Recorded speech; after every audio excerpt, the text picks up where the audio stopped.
Ici Éric Giergal. Avec moi, vous écoutez CPAM, Radio Union à Montréal.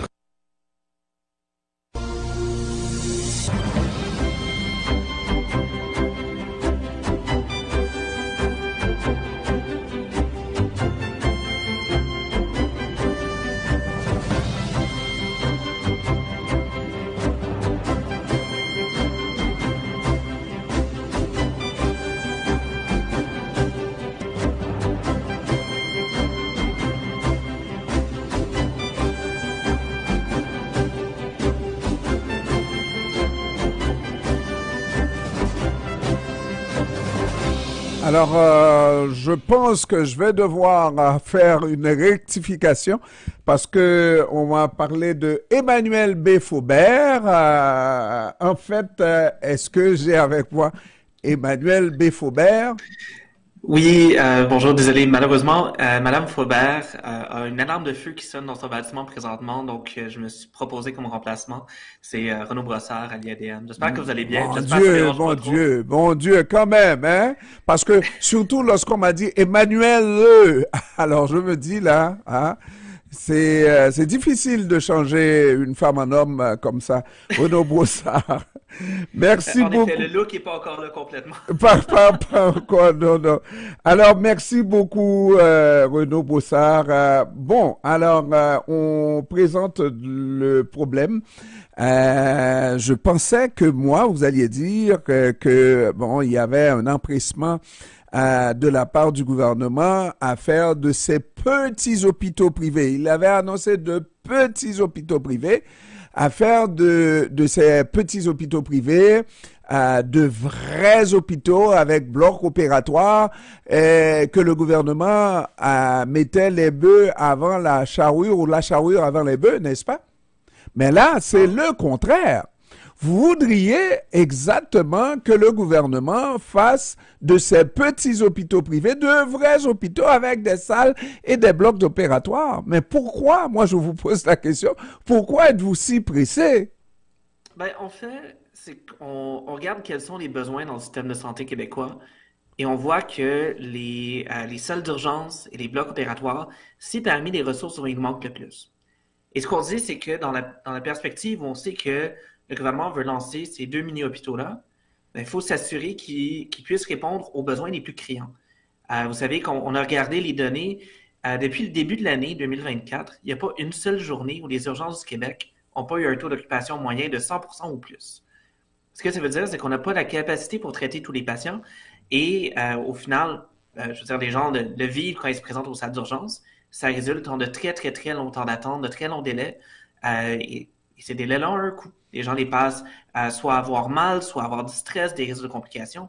Donc, on demande en fait au gouvernement de s'assurer que même si ces hôpitaux ont une taille réduite, on ne parle pas de faire le centre hospitalier Maisonneuve-Rosemont en privé demain matin, mais simplement que même s'ils ont une taille réduite, il y a des services de base qu'ils doivent avoir, comme les salles d'urgence et les salles d'opération. Alors, Renaud Broussard, puisque je ne peux pas poser la question directement au ministre de la Santé, je vous pose la question parce que je comprends ça.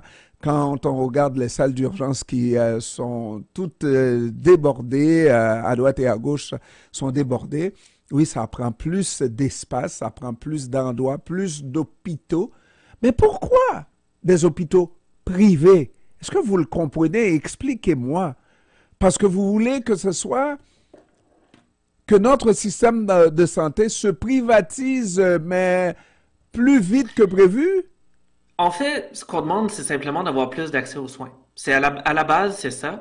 Et quand on regarde, faut vraiment comprendre que le modèle de mini-hôpitaux ici, les gestionnaires sont privés, mais on n'a pas besoin de payer avec la carte de crédit à chaque fois qu'on y va.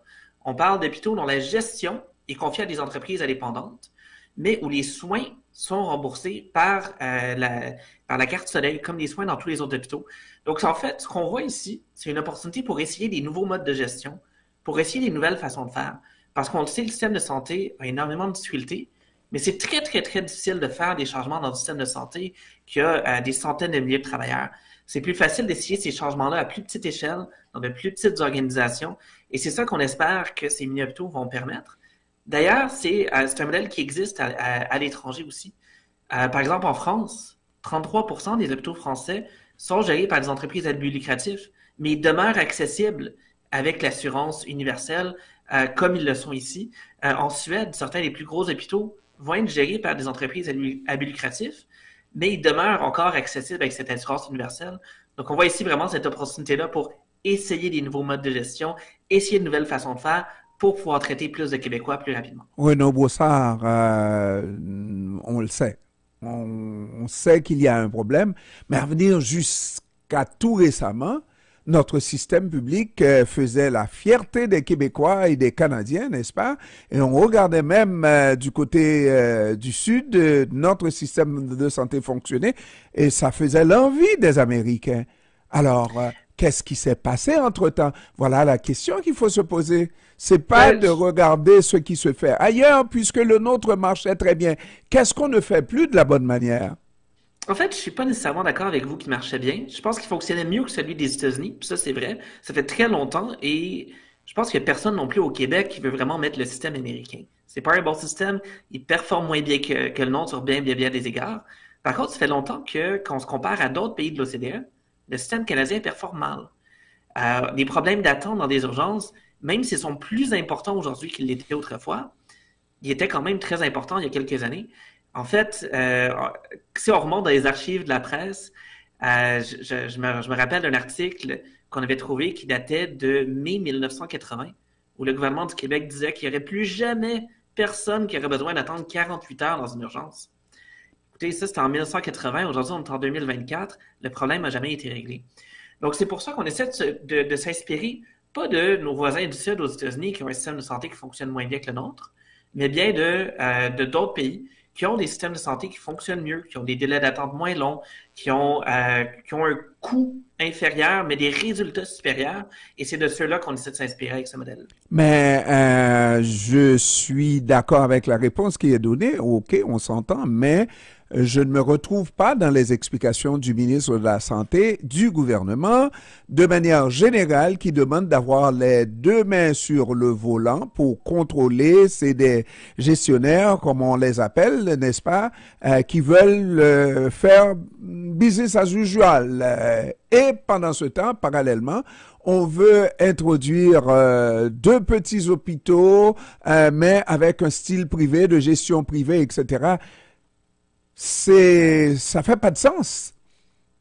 Ben, je vous dirais, on voit que du côté du ministre, il essaie de faire certaines réformes. Après ça, est-ce que c'est les bonnes? Ça, c'est une autre question. C'est une question qui est à part.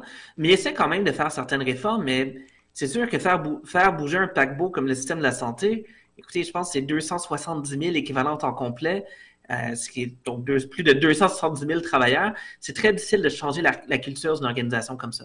Et c'est quelque chose qu'ils essaient de faire. Mais en même temps, d'avoir deux mini-hôpitaux comme ça, qui sont avec une gestion indépendante, qui sont gérés par des entrepreneurs indépendants, qui sont un peu plus flexibles, ça permet d'avoir une sorte de laboratoire d'idées. Alors, moi, je lève la main tout de suite, Renaud Brossard. Oui, allez-y.